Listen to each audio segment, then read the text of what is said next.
Our next guest you may know very well from his time in Australia, where he won the A-League with Melbourne Victory, won the FA Cup with Melbourne Victory, and spent a little bit of time with Western Sydney Wanderers before making his way up to In천유나이티드, a team that he helped stave off relegation last year and a team that he hopes are setting the bar much higher this year. But to talk about his experience moving abroad and how he's changed his approach to the game, it's Rashid Mahazi.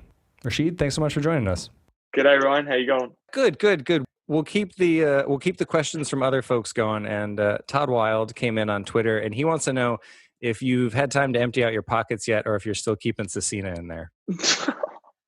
I'll tell you what, it's pretty funny. But when we were doing the training and stuff, I asked the strength and conditioning coach, do you want me to, if he goes to the toilet, do you want me to follow him in there? Because it's something I've never done that before in my life, man. So it was real new for me. And obviously, probably for him, just so annoying. And I don't know if other teams really do that, but I think they might now. He's back in Daegu and I'm back at home, yeah. Well, I don't know if you probably heard about this, but on the broadcast, they were saying at this rate that you were going to follow him into the car park afterwards. Yeah, there was some Photoshop photos of him getting in the train and my head behind him and stuff like that. It's ridiculous. But I mean, I think that might be a blueprint for teams moving forward, because he's been pretty unstoppable before, and you really took him out of that game. And as somebody that really loves and appreciates the defensive side of the game, I got to ask, is that as satisfying, keeping a clean sheet as well, is that as satisfying as scoring a goal on the other end? As in for me personally? Yes. No, not at all, to be honest. It wasn't a fun job to do, not at all. Okay. If I sort of left the game that was weird. I mean, obviously, in the end, it was effective, because what we wanted him to not do is to be able to create or score and that kind of thing and stop him going forward. So it worked. And at the end of the day, you do what the team needs done. But it wasn't a fun way to play football, and it's not really what you start playing football for, is it? When you're a kid, you're not thinking I'm going to just grow up to be a tagger or something. And it was really weird for me, because even when we had the ball, they didn't say to stand on him when we had the ball, but it was weird for me. I had to be careful with where I was going when we had the ball. I had to try not to stay too far away from him. Mm-hmm. If he was on the left side and I was on the right side when we had the ball, when we had possession, I would sort of have to change sides to be at least on his side. So if it broke down, I could find him quickly and stuff. So it's not an enjoyable job to do, but I guess it's one that had to be done. Yeah, and an effective one at that. And it somewhat relates to another question that we had come in online. This one's from K-League Footy on Twitter. And they're asking, what do you think about the new three-man back line? And you're usually playing right in front of that and shielding that back line. Is that something that suits your position a little bit better, or do you prefer the typical four-man back line behind you there, which might give you a little more freedom to roam forward, I guess? I think it's a hard one. There's pros and cons.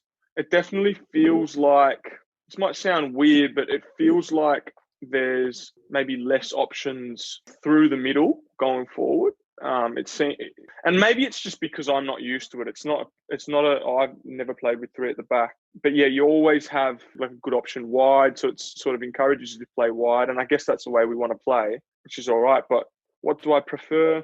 Yeah, probably back four, I'd say. Just my personal preference, just purely because it's what I'm used to. I think It's sort of like I played a 4-4-2. Would have been 2 years ago, just randomly, for 2 weeks in a row or something. And I hadn't played 4-4-2 since I was a kid. And it was just you don't because things happen so fast in the game, you sort of, obviously you need to have an instinct of where people are most likely going to be without even looking or scanning or anything. Mm-hmm. And I guess it's a little bit harder for me because it's something that I'm not used to. I'm not used to knowing exactly where the players are going to be in that formation, that kind of thing.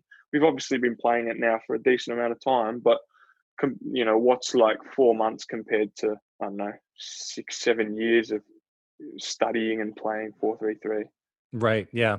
And like you say, I think that it definitely gets things out wide because, the fullbacks are just such an important part of that. And that kind of really pigeonholes you into a more defensive role in that, and it doesn't really allow you to move forward too much.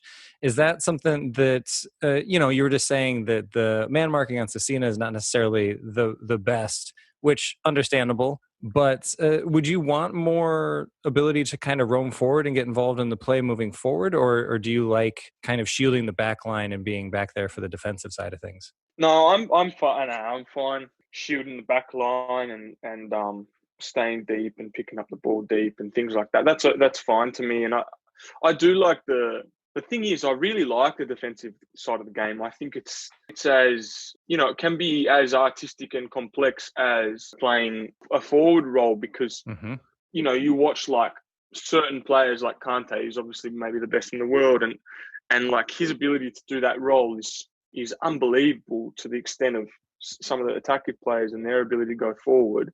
Just, I don't really want to be following one specific player the whole game and with the ball having to, think about defending when I'm, when the ball's 5 meters away from me and they're wanting to pass to me, Yeah, exactly. Yeah. What are some of the specific mental aspects on the field? Because this is one of the other things that I find really fascinating about the game and that I think is just such a massive part of defense. Like you were saying, there is an art to it. And I think that a lot of that comes from finding enjoyment in the small moments of the game and finding enjoyment in the beauty of the game. And you brought up just having a little bit more fun. Is that what the change was? And what are some of the different thoughts that you're having during the match? Because we always hear people saying that, the game slows down a little bit as you get older and you think about it in a different way. But I'm just curious, like in the moment, in like the 35th minute, the 55th minute, whatever it is, what kind of thought processes are different as you've gone on in your career? From a tactical point of view, I think I'm thinking my way through the game a lot more. And it's something that, I had like Kevin Muscat as my coach for a long period there. And he's clearly one he's very much about thinking through the game. And he would talk to us about it and stuff. And you learn what you can, but at the same time, I think as well, like I just needed to grow up and understand the game. I went to the NPO and was a captain for the first time in my like adult life. And so that forced me into a situation where I had to start being more responsible for everyone and the whole game as opposed to just my own performance. And that forced me to learn a little bit more from a tactical point of view in terms of what time of the game, is it 5 minutes before half time? Have we just got a free kick right at the start of the game? Okay, it's pretty far out, but maybe we put the ball in to make them feel uncomfortable early instead of playing it short. Like different things. Is it late in the game and are you winning? Are you drawing? What are you trying to do with the points and stuff? And I think when I was younger, it was all about, not all, but mostly about how am I playing at the moment? What am I doing? What am I doing with the ball? And I think in some ways that can be a negative thing, because you're so focused on what you're doing that you make a mistake, then all you're thinking about is your mistake. Whereas if you're thinking about the whole game, the whole team, and you're trying to organize people and stuff, those things just come off your mind. If you're talking, for example, you just make a mistake and then for the next 3 minutes, you're talking and you're organizing. I think you're not just sitting there in your head dwelling on what you've just done. So that's, from a tactical point of view, that's something that's different from like a mental point of view, a psychological point of view. What's different is, I think I was looking for when I say, now I'm not listening to the social media, not doing things like that. And I think there's one side of it that's like sort of when you're younger, when you're getting into the teams and stuff, and then all of a sudden you're playing in front of bigger crowds and people are adding you on Instagram and Facebook and whatever, there's a tendency to fall into the trap of, at the start, people giving you compliments and saying you're playing really well. And you start to buy into it, you start to let that affect you. You feel happy about that and you feel, oh, geez, like, look, people think I'm good and people think I'm playing well, or people think I did awesome today. And it's just a recipe for failure, recipe for disaster, because it just sets you up. It's just two sides of the same coin, isn't it? If you're allowing what people say to you to make you feel good, it puts you in a vulnerable position later, So I'm just playing now. It's just like I play. I try to enjoy the game as much as possible. Like I try to think about why I started playing football. What, was it to make money or was it to put a smile on my face? And it's just like, was it to put a smile on my face, or was it to impress other people? And really, like at the very start, it's just purely when you're a kid running around with a smile on your face, you know. So try to think about that and just get my head into that sort of mindset and go, it's football. At the end of the day, it's a game, and yeah, you've got aspirations and stuff, but at the end of the day, like, you know, nobody's dying, and yeah. Yeah, and traditionally that's kind of been center backs and an occasional striker. And this is coming in from Dan Croydon on Twitter as well. And he's asking about the recent influx of midfielders, players like yourself coming over. And it kind of has shifted. And I think a lot of that is coming about because, like you said, there is a growing awareness there. So his question, and I think this is an interesting one in a league with roster limitations and anything, is there an added sense of pressure to perform being the plus one player in a midfielder role? Because I think we're so used to that position being usually a center back or a striker a lot of times. But I think that's changing right now. But it's not the norm just yet. So is there any added sense of pressure being a midfielder? I think the added sense of pressure comes in because I guess you're in the foreigner group. Mm-hmm. So you are expected to make an impact in the sense of what you do in training and the impact that you have on games. The added pressure comes in because you're part of that foreigner group. Necessarily as a midfielder, I'm not sure, potentially slightly more than a defender, like a centre back. Potentially, yeah, because I don't want to say like what positions are more important, but do it. No, I think I've just said it actually. No, I'm joking. But yeah, I think there is a different flavour to the pressure. But I'm of course a defensive midfielder. So I'm sort of in the middle of the two there. So especially coming as a striker, like if you come as a striker, there's obviously a lot of pressure. I guess there's pressure wherever you go as a striker. You need to score goals and you need to make an impact, like in a statistical sense. Maybe for some people, I think for me, again, I don't want to be just like saying things that sound dishonest, but it's the truth. It's just like I come in and I go, I just want to do my best, man. Like it's not, I don't want to go, oh, it's because I'm in Incheon and like I'm a foreigner player and I have to do this and that. I think that's just, I guess it's outside noise and it's not useful really. I'm the type of player I've become the type of player that likes to be a leader, likes to talk my way through the games, likes to help other people, likes to think my way through the game and influence the game in that way, and not just sort of, again, not just think about, oh, what am I doing in each moment? So, and that makes it a lot harder here because I don't have the language, which is actually a really difficult part for me because, like I said, I'm coming from a situation where I like to talk and I like to organise and stuff, and that's, I think, yeah, I do my defensive stuff and I do what I do with the ball, but I think one of the best parts of my game now is my thinking through the game and my leadership and talking and organising and that kind of thing, and it's a part that is really, really difficult for me. Really, really difficult for me here. All right, I got two more for you. I have other ones on here as well, but we have time limits, and I don't want to keep you all night on this. I really could go on all night about a huge nerd on roster rules, and also just fascinated by the mental side of the game and that pressure and everything else. And I think that kind of leads into one of the last couple of questions that we got for you, and that's relegation. And that's something that's not in place in A-League. You didn't have to deal with this when you were down there.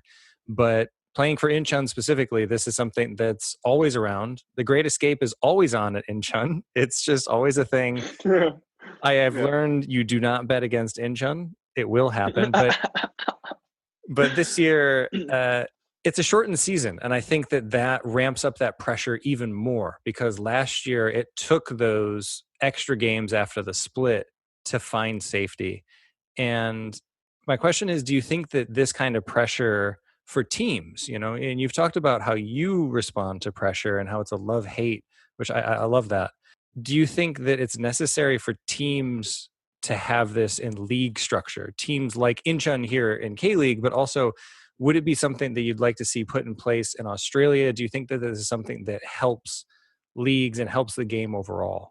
I mean, it's sort of like, it's what football is about, isn't it? It's A-League is the unique one in the fact that it doesn't have the relegation. And it is an experience that I think again, going back to the love-hate of the pressure thing, and it's just like, that was an experience that I've never had before. Of normally in the A-League, if you're sort of down near the bottom and towards the end of the year, you start. No one will admit this, but people start switching off, and you start going, oh, okay, well, we can't make finals, so whatever. Let's go out after the game, or whatever it might be. You might start doing different things. I don't know. It comes down to the individual, but you can't deny that your mind changes if there's nothing to gain and there's nothing to lose. And then I've been in the situation of sort of everything to win for the grand finals or whatever it might be, or to go through, get out of the group stage in a Champions League, things like that. And it's all about, how good would it be if we win? And this is just a completely different dynamic of, you just got everything to lose. It's not about like you win, and it's not like, oh yeah. And to be honest, it was a bit of like over the moon excitement when we did win, but it is more just about, geez, you just cannot lose today. Like, cannot lose. Like, we need a point. We need 3 points. You need to scrape it through. And how you asked about it's a shorter season, and we needed those few games towards the end to pick up points and stuff. And I think it's a psychological thing. I really think it's a thing of, that humans are a 11th hour type of creature. You've got 2 weeks to do your assignment, and you'll finish it in 2 weeks. If you had 24 hours, you'd finish it in 24 hours. You know what I mean? It's sort of like, I think if that season had been shorter last year, I think that we would have started to get the points that we needed, whether it was, 5 games less or whatever, when we needed them, because you need them, I guess. Yeah. And that's just how humans are designed, I think. Yeah. Well, I've been saying all preseason, I want a comfortable 9th or 10th. That's what I'm hoping for you guys. So hopefully we don't have to deal with that at the end of the season. And I got one more question. That's a terrible goal, man. What do you mean? You reckon we're in the top 6? My team's in the K2, man. My team's got relegated. All right. I have to Who's set your my team? Dunham Dragons. Oh, right. Okay. So I gotta set my expectations where reality can jump over the bar, right? So if you say, 8th would be a decent finish for us, and you finish in the top half, what a season. And that is the mind of a pessimist. But a lot of things we brought up. I think we're just going to have another one of these chats soon. And hopefully it'll be when you're well past 8th, because luckily I don't set the team goals. Man. I'm not doing that. I'm just saying I don't put Incheon in the relegation spots anymore. I've learned that lesson. Good.